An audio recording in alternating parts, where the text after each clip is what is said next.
La mission principale que m'a fixée le président est double. Premièrement, l'intransigeance francophone dans les organisations internationales.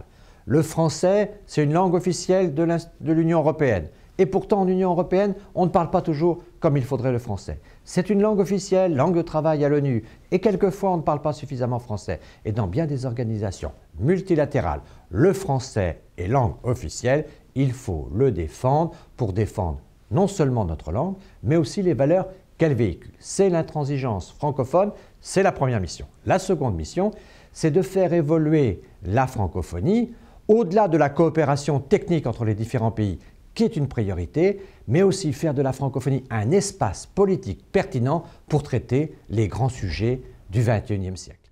Le sommet de Montreux, c'est un peu un laboratoire pour la réflexion de la gouvernance mondiale, y compris la réforme des organisations mondiales, par exemple le Conseil de sécurité. L'espace francophone est un espace où on doit se concerter entre amis pour parler de la gouvernance mondiale. Sujet numéro 1 sur lequel Nicolas Sarkozy est très attendu, évidemment. Mais sujet numéro 2, très important aussi, le développement durable, les changements climatiques.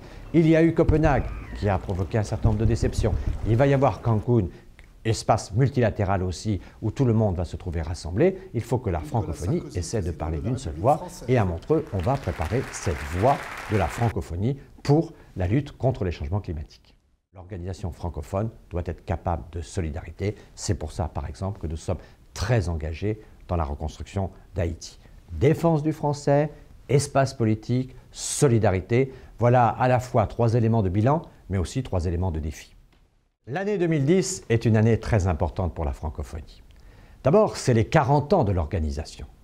Et le jour qui est le 20 mars, journée internationale de la francophonie, Nicolas Sarkozy a reçu le monde francophone à l'Élysée. Il a fait là un discours fort, un discours puissant, un discours engageant sur ce qu'est l'engagement de la France pour la francophonie. Ce discours restera dans les mémoires de beaucoup d'Africains, de beaucoup de Canadiens, de beaucoup de ceux qui, partout sur les continents du monde, sont attachés à la francophonie. La France s'est engagée avec un élan nouveau ce 20 mars avec le discours de Nicolas Sarkozy. C'était les 40 ans et c'était un rendez-vous très important. Mais aussi 2010, c'est l'année où la France va offrir à la francophonie, à Paris, une maison de la francophonie.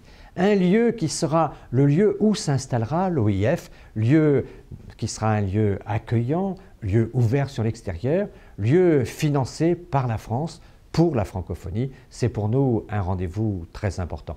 Et enfin, je crois que c'est un élément essentiel aussi, c'est l'année 2010 où la France va présider le G20, où la France va être à la tête de la gouvernance mondiale, c'est-à-dire qu'un pays francophone va être au cœur des décisions du monde, d'où l'importance de Montreux, sommet amont de la gouvernance mondiale, là où Nicolas Sarkozy va puiser une énergie francophone qui va ensuite déployer partout dans le monde au service de l'équilibre du monde, mais aussi de sa régulation et donc de son avenir.